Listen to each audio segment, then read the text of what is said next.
How's it going, everyone? My name is Derek Afasi. I'm the owner of Afasi Financial Group.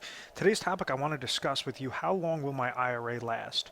And I want to go over what is an IRA, kind of when somebody sets up their accumulation phase in an IRA, and then the very important distribution phase in an IRA, and that really correlates to the statement of how long it, could potentially last, or some of the mistakes and problems that individuals make when pulling out money from their IRA distributions or their IRA accounts.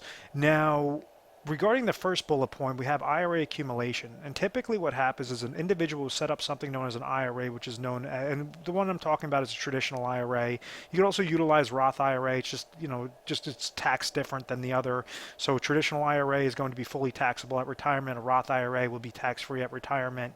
But essentially what's happening is an individual is placing monies aside into, kind of think of this like a retirement bucket. So each dollar that they're placing into this bucket and the amount of money or the percentage rate that is returned based upon the different funds that you chose is going to determine whether this bucket's going to be larger at the end of the day, end of the year, or smaller at the end of the day, end of the year.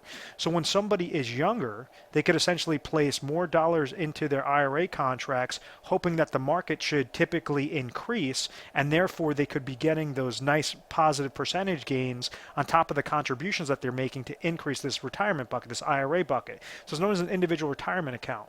So rather than like a 401k, which is set up through an employer, an IRA is set up through the individual. So an employer 401k account might only give you about 15 different mutual fund options to choose from, as opposed to an IRA that an individual could set up with a Fidelity, a T, or a Price, whatever that case may be, and they might have 300 different options to choose from. So it's all about how to leverage those eggs in your basket a little bit better. So when you're looking at the accumulation phase, individuals utilize mutual fund related accounts to say, I want to have a combination, a mixture of stocks and bonds, or they could utilize different speculative investments, different sorts of things that you could place within that IRA account. So what's happening is, as this individual keeps growing or keeps adding more and more dollars, they're hoping that this percentage interest is going to be positive each and every year. Because in the years that it's positive, obviously the contributions and that positive interest rate is going to make that bucket larger. Now, on the years that the interest rate comes back negative, well, then it didn't matter how many years or how much contributions you place into that bucket. If this percentage rate is down, is let's say a minus 50% or 15% or 10% or 5%, whatever that case may be, it's going to reduce that bucket proportionately.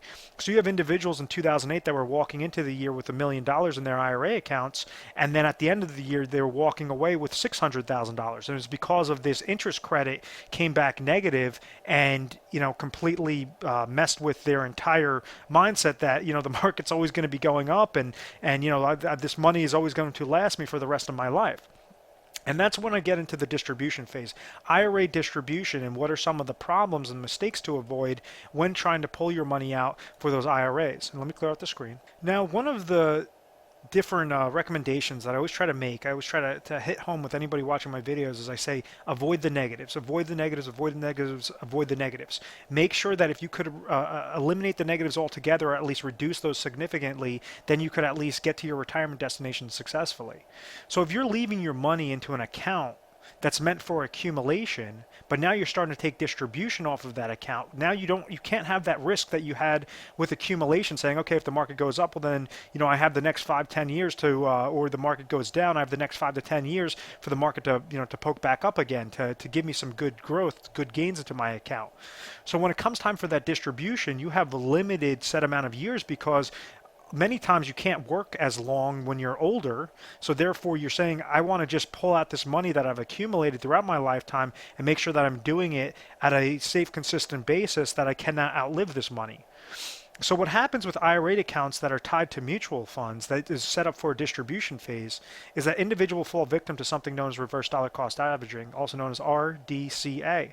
What it says is it's a culmination of negative aspects that are working against that account and trying to pull money from that account that could result in retirement disaster, result in you outliving that IRA contract, where now you're only left with pension income or Social Security income that is going to be the only income that would come to you when you need that money most in retirement. So what do I mean by that? Well, with IRAs that are tied to mutual funds, there was a report done through Morningstar that they said that the average mutual fund fee is about 1.31%. So if we're just using a conservative fee, with those mutual funds that are tied to the IRA bucket, let's just say that you have a minus 1% of the mutual fund related fees that are tied to this bucket. So what that means is that your account has to at least beat out 1% that year just to break even. Now, many times, because individuals don't really know, how to pick those funds properly, they'll go to a specialist. They'll go to a wealth accumulation specialist or retirement specialist, a financial advisor that says, okay, based upon our expertise, we're going to charge you something known as a wrap fee, which is 1.25% per year on top of your account just by our recommendations, which wouldn't be a bad thing if the advisor was always correct. But one of the little stipulations with their paperwork that you're signing, it says that no investment performance is guaranteed. It's not guaranteed to always have a positive rate of return. They could show you illustrations all day long, but if the market wants to go down, the market's going to go down. Just like in 2008, you had individuals that were set up with investment advisors and financial advisors that were charging them wrap fees, and their accounts still dropped by 50%. Some instances were worse, some instances not so bad, but understand the only thing that's guaranteed off of those types of accounts, those variable accounts, is that you're going to be paying a mutual fund related fee and also that advisor fee. And we could just say 1%, but typically it's going to average right around 1.25%, and your mutual fund related fees are going to average right around 1.31%. So then the next stage goes to downward market loss. Yes, the market could be going up, could be going up, could be going up, but let's say, if we give an example, let's say your account gains 50% the first year, then loses 50% the next year, well, this would have averaged a 0% rate of return, right? But if we were to go and place a number, let's just say we use $100,000 in this example, your account would have grown to $150,000 the first year, then it would have dropped down to $75,000 the next year. So therefore, your actual rate of return would have been minus 25%. You could do this either way, any way that you set this up. You could say minus 50 the first year, plus 50 the second year, whatever that case is.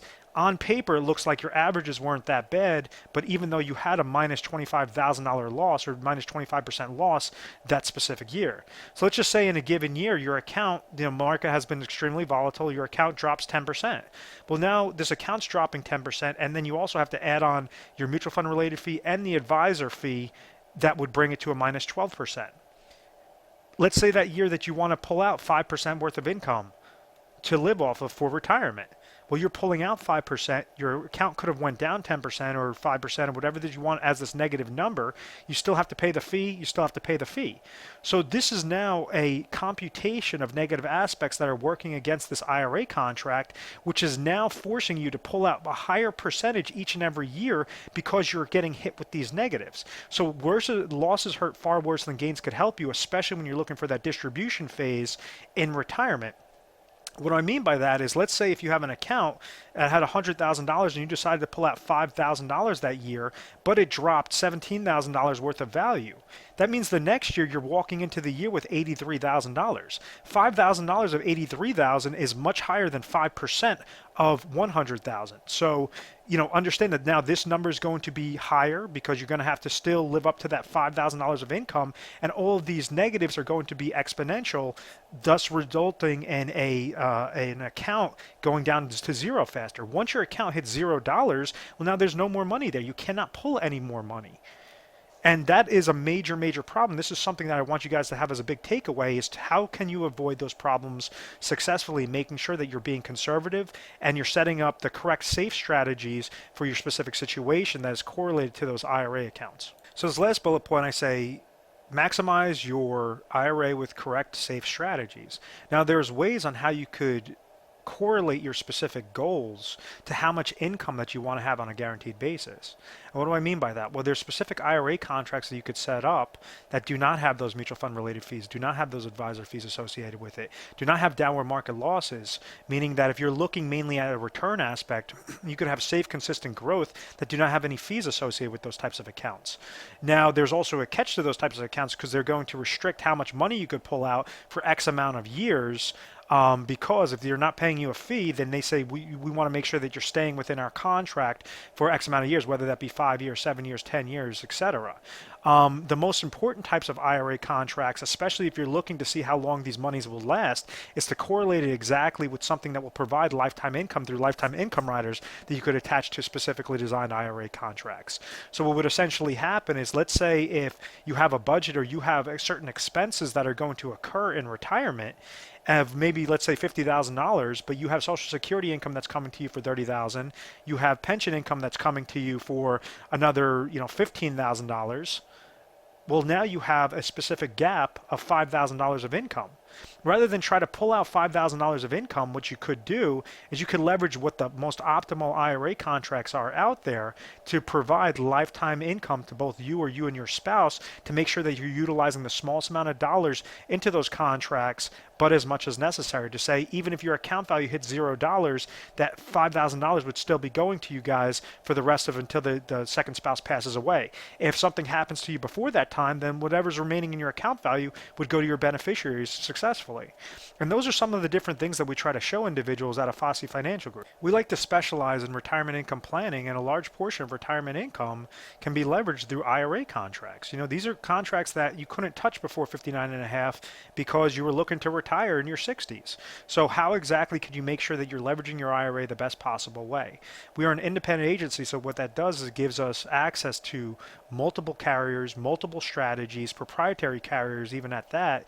So depending upon what your area is, we work on a national basis. So depending upon your state, depending upon your age, depending upon, most importantly, your goals, we're going to have a specialist standing by. We offer 24/7 customer service. So you give us a call mornings, nights, weekends, holidays, whatever the case may be. You say, I saw a video online about an IRA and how to make sure that my IRA will last as long as my life or mine and my spouse's life. I want to speak with a specialist. From there, you're going to be dealing with a specialist. That specialist is going to help educate you what you currently have, what maybe some goals or some problems that might be occurring with what your current plan is, and then it goes through a process known as Retire Sharp Planning System, where we have a case design team in-house that goes through over 1,200 different contract strategies and scenarios on average before we give the top 3 recommendations. So we give these recommendations through different video tutorials, through literature pieces, making sure that you're acclimated at the entire process and you're going at your own pace.